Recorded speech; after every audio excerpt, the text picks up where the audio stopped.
नमस्ते, वेलकम, स्वागत है आप सभी लोगों का आपके प्यारे चैनल लक्ष्य विजय में। और 8 अगस्त की सुबह में मैं आप सभी लोगों का स्वागत करता हूं।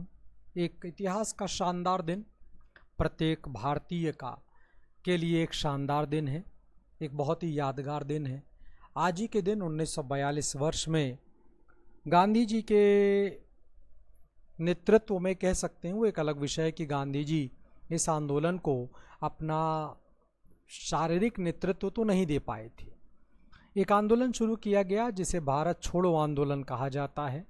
भारत छोड़ो आंदोलन, ये अगर मैं विश्व राजनीति की बात करूं तो द्वितीय विश्व युद्ध चल रहा है। इस विश्व युद्ध में भारतीयों को जबरदस्ती शामिल किया गया है। जनता दुखी परेशान है। 200 साल का एक लंबा गुलामी का दौर देख चुका है। आज़ादी के उजाले, आज़ादी के एक धुंधले उजाले की आस है और उम्मीद है कि ये उजाला, ये दिया जो दूर दिखाई पड़ रहा है, इस दिए की से अपने देश को रोशन करेंगे। तो आज ही के दिन यानी 8 अगस्त को गांधी जी के द्वारा अपने विश्व प्रसिद्ध नारे डू और डाई, हम अपने देश की आज़ादी प्राप्त करने के लिए आज़ादी की लड़ाई लड़ेंगे, और अगर इस आज़ादी की लड़ाई करते हुए हमें अपने जीवन का परित्याग करना पड़ा तो हम अपने जीवन का परित्याग भी करेंगे। ऐसे ओजस्वी भाषण के साथ गांधी जी ने अपने नारे को शुरू किया है। करो और मरो जैसा बहुत ही शानदार, एक जोश से भर देने वाला नारा दिया है। और साथ ही साथ उन्होंने देश की जनता को ये भी बताया कि कल सुबह का सवेरा जब होगा तो शायद आपके बीच ये गांधी, ये नेहरू, ये पटेल या देश का जो लीडरशिप है वो नहीं होगा, क्योंकि इन सभी लोगों को बंदी बना लिया जाएगा, गिरफ्तार कर लिया जाएगा। लेकिन मुझे पूरा भरोसा है अपने देश पर, मुझे पूरा भरोसा है अपने देशवासियों पर, क्योंकि अब उन्हें अकेले इस गांधी, नेहरू, पटेल, सुभाष की ज़रूरत नहीं है, क्योंकि हर एक व्यक्ति के अंदर मैंने एक गांधी को जीवित कर दिया है। और मुझे लगता है कि प्रत्येक व्यक्ति के अंदर का जीवित वो गांधी देश को आज़ाद कराएगा। आज़ादी के लिए जिस एक बलिदान की आवश्यकता है, शीर्ष बलिदान की, वो बलिदान देने में वो बिल्कुल भी चूकेगा नहीं। ऐसे वो जोशीले भाषण के साथ इस आंदोलन को शुरू किया गया, और अपने पूर्ववर्ती किसी भी आंदोलन से यह आंदोलन ज़्यादा सफल दिखाई पड़ेगा, बहुआयामी दिखाई पड़ेगा।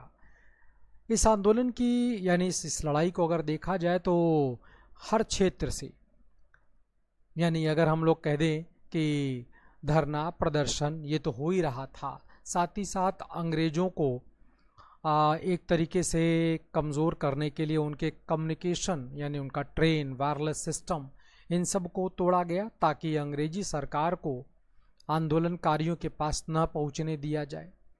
साथ ही साथ बड़े नेता गिरफ्तार हो गए हैं। गांधी जी, सरोजनी नायडू, सुभाष बाबू, राजेंद्र प्रसाद, जयप्रकाश नारायण और भी ऐसे बड़े नाम, सब जेल के अंदर। समस्या ये है आंदोलन चले कैसे। और इस आंदोलन में एक खास बात और देखेंगे कि पुरुष और महिलाओं का एक बहुत ज़बरदस्त योगदान रहा है। अरुणा आसफ अली, सुचिता कृपलानी, उषा मेहता, ऐसे कुछ नाम हैं जिन्होंने इस आंदोलन को सफलता के शीर्ष पर ले जाने का काम किया। अलग अलग प्रकार के साधनों का, जैसे रेडियो का प्रयोग किया गया।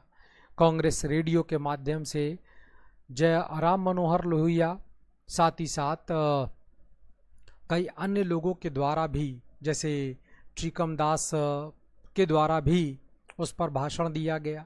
इस रेडियो को संचालित किया जाता था उषा मेहता के द्वारा। वस्तुतः ये रेडियो एक अमेरिकी व्यवसायी हैं, अमेरिकी भारतीय व्यवसायी हैं, जिनको हम लोग ननका मोटवानी के नाम पर जानते हैं। ये रेडियो स्टेशन उनके द्वारा संचालित करवाया जा रहा है। यानी एक तरीके से देखा जाए तो देश के अंदर और देश के बाहर जो भी प्रत्येक व्यक्ति है वो देश की आज़ादी के लिए अब कुछ भी करने को तैयार बैठा है। वो एक अलग विषय है कि ये रेडियो स्टेशन उस बड़े स्तर पर काम नहीं कर पाया, पकड़ा भी गया, इसे तोड़ दिया गया, इसे डिस्ट्रॉय कर दिया गया, लेकिन जज्बा जो आज़ादी का है वो बरकरार रहा। इसी आंदोलन के दौरान आप देखेंगे समानांतर सरकार का गठन किया गया। बलिया में चित्तू पांडे जी के द्वारा समानांतर सरकार का गठन किया गया। तामलुक बंगाल मिदनापुर में भी जातीय सरकार का गठन किया गया। और सतारा जो कि महाराष्ट्र का हिस्सा है, वाई.बी. चौहान के नेतृत्व में समानांतर सरकार का गठन किया गया। यानी हर एक तरीके से अंग्रेजी सरकार का जबरदस्त विरोध कर दिया है। इस आंदोलन ने एक बात तो अंग्रेजी सरकार को बता दिया है कि तुम्हारे दिन लद गए हैं, जितनी जल्दी हो सके अपने बुरिया बिस्तर को बांध लो और इस देश को उस गुलामी की जंजीरों से जो तुमने जकड़ रखा है, जब जगह जगह से कमज़ोर पड़ गई हैं, बस भारत के लोगों ने अपनी ताकत लगा दी है, वो जंजीरें टूटने वाली हैं। इससे पहले कि वो जंजीरें टूटें और एक बड़ा सैलाब बने, इस देश को छोड़कर चले जाने में ही अंग्रेजी सरकार की भलाई होगी। और इस आंदोलन का परिणाम वैसे अगर तुलनात्मक तौर पर देखेंगे तो इसके पक्ष और प्रतिपक्ष दोनों दिखाई पड़ेगा। पक्ष में मैं भी हूँ। इस आंदोलन ने कहीं ना कहीं देश को आज़ादी के मार्ग पर ले जाने का काम तो किया था।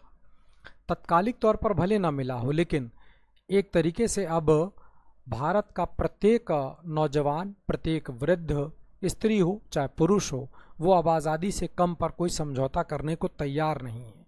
तो एक सबसे बड़ी सफलता तो किसी भी देश की आज़ादी की लड़ाई की यही होती है। एक अन्य घटना की ओर चलते हैं तो आज ही के दिन प्रसिद्ध शास्त्रीय गायिका, जिन्हें हम लोग सिद्धेश्वरी देवी के तौर पर जानते हैं, उनका जन्म 1908 वर्ष में वाराणसी में हुआ है। वे भारतीय शास्त्रीय संगीत की प्रसिद्ध गायिका थीं। सिद्धेश्वरी देवी ख्याल गायकी, ठुमरी, दादरा और अगर स्थानीय लोक शैली की बात करें तो चैती और कजरी जैसे गायन की एक निपुण गायिका के तौर पर जानी जाती हैं। अपने मधुर और सधे कंठ से उन्होंने अपने ठुमरी गायन में एक महानता हासिल किया है। इनके बचपन का नाम गोनो है। इन्हें सिद्धेश्वरी का नाम प्रख्यात विद्वान एवं ज्योतिषी महादेव मिश्र के द्वारा दिया गया है। एक बार की बात है, बम्बई में एक समारोह में एक वरिष्ठ गायिका केसरबाई उनके साथ थी। दोनों एक स्टेज पर ही हैं और जब केसरबाई से किसी ने ठुमरी गाने के लिए फरमाइश किया तो केसरबाई ने कहा कि जहाँ ठुमरी साम्राज्ञी सिद्धेश्वरी देवी खुद हों, वहाँ पर मैं कैसे ठुमरी गा सकती हूँ। ये प्रमाणित करता है कि सिद्धेश्वरी देवी का ठुमरी शैली पर कितना पकड़, कितना ज़बरदस्त जो एक डिलीवरी है वो कितनी ज़बरदस्त है। उनके स्मृति में सिद्धेश्वरी देवी एकेडमी ऑफ म्यूज़ियम की स्थापना किया गया है। साहित्य कला परिषद एवं साहित्य नाटक अकादमी के अलावा उन्हें भारत सरकार के द्वारा 1967 में पद्मश्री से भी सम्मानित किया गया है। ये महत्वपूर्ण घटनाएं थीं 8 अगस्त को लेकर के और उम्मीद करता हूँ ये जानकारियाँ आपको अच्छी लगती होंगी, पसंद आती होंगी। इस वीडियो को लाइक कर दीजिएगा, शेयर कर दीजिएगा। आप सभी लोगों का बहुत बहुत धन्यवाद।